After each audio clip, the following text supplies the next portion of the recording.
দুপুরবেলার খাবার খাইতে ফেনীর বিখ্যাত এক রেস্টুরেন্টে আমি আর অপু ভাই চলে যাই। ওখানে যাওয়ার পর আমাদের সাথে যা একটা ঘটনা ঘটে যায়, ঘটনা যাই ঘটুক, আমরা কি কি খেয়েছি, কি কি অর্ডার করেছি সবই দেখাবো। আপনারা পুরো ভিডিও দেখতেই থাকুন, কি ঘটেছিল সেটিও দেখতে পাবেন। খাবারের মান কেমন ছিল তাও আপনাদেরকে পুরোপুরি ভিডিওতে দেখানোর চেষ্টা করব। Ready, 1 2 3 start. রে কাউসারিয়া, তোর হলো কোনো শান্তি নাই, যেটা তো সেটা খালি ভিডিও করো। এটা আর কথা না, এটা অপু ভাইয়ের কথা। ফার্স্ট টাইম খাই, ফার্স্ট টাইম ভালো হয়ে গেছে। এতগুলো খাবার দেখে আপনারা কি মনে করছেন কনে আন্ডারলা আয়োজন করছেন? না, এটা রেস্টুরেন্টের খানা। কিসের মাংস? দেশি মুরগি। এটা কত করি?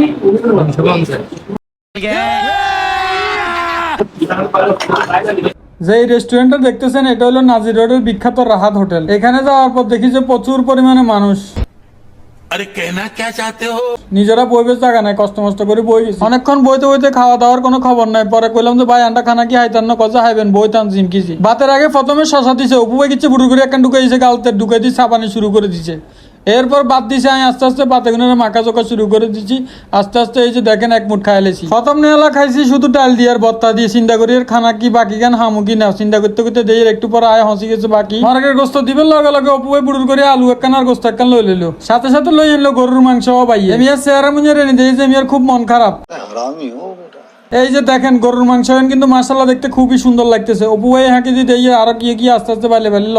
আপনাদেরকে একটা কথা বলে রাখি, আমরা এখানে অর্ডার করছি গরুর মাংস, দেশি মুরগি আর হচ্ছে একটা সবজি দিছে। সবজি খাবারের মান কেমন অবশ্যই আপনাদেরকে ভিডিও শেষে জানাইতেছি। একটা জিনিস খেয়াল করছেন, অপু ভাই খালি চিন্তা করে কনান লেবো হরহুড় করে বড্ডা আর দিয়ে দিচ্ছে।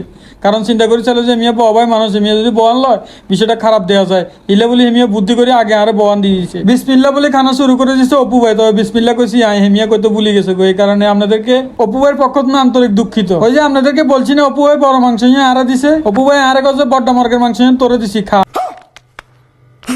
খাবারের এক পর্যায়ে এই ভাইয়ে কছে ভাইয়া আপনাদেরকে 2টা হাঁসের মাংস দিতেছি, একটু খেয়ে দেখেন কেমন লাগে। তাকায় দেখি যে হাঁসের মাংস দেখতে তো খুব সুন্দর লাগে। অপু ভাইয়ের কইছে খাবেন না কোনো ভাইয়া? অপু ভাই কয় জায়গা নাই, তারপর তুই যেহেতু কইছস টেস্ট করি চাই কেচ্ছা লাগে। রুকো যারা, সবার করো। মাশাআল্লাহ দিলে খাওয়া দাওয়া শেষ, আমরা কাউন্টারে চলে আসছি বিল দেওয়ার জন্য। ইনি হচ্ছে মালিক। বিল দিব এই মুহূর্তে একটা অনাকাঙ্ক্ষিত ঘটনা ঘটে যায়। দেখতেছেন অপু ভাই হাসতেছে। আসলে এর কারণ হচ্ছে কি আপনাদেরকে এই যে এখন দেখাইতেছি, দেখতে থাকুন এর কারণটা কি। কি আরে খাও স্যার, হাসি গেছি নি কেন? আমাদের খাওয়া শেষ, ওনারা দুজন এসছে খাইতে। ওনাদেরকে দেখে আমরা একটু সারপ্রাইজ। ইনি হচ্ছে রেস্টুরেন্টের মালিক। ওনাকে জিজ্ঞেস করলাম যে আজকে কত বছর আপনি এই রেস্টুরেন্টই করতেছেন? উনি বললো যে প্রায় আমি 18 বছর এখানে রেস্টুরেন্ট বিজনেস করতেছি। ওনার সাথে কথা বলতে বলতে অপু ভাই বুড়ুর করে বড্ডা একাচ্ছে নোট একদম বার করে কছে আই বিল দিমু। আয় তো এটা মানিল তাই আপনার লগে বাদ খাইছি কি আপনি বিল দিলে আমি মানতাম না। এই নিয়ে চলের অপু ভাইয়ের সাথে আমাদের একটা খেলা। তো অপু ভাই ক্যামেরাতে দেখাই মেয়ে প্রমাণ করে যে মেয়ে বিল দিব। এটা কিন্তু আজ জীবনেও মানিলে দিতাম না, এটা আর দ্বারা সম্ভব না।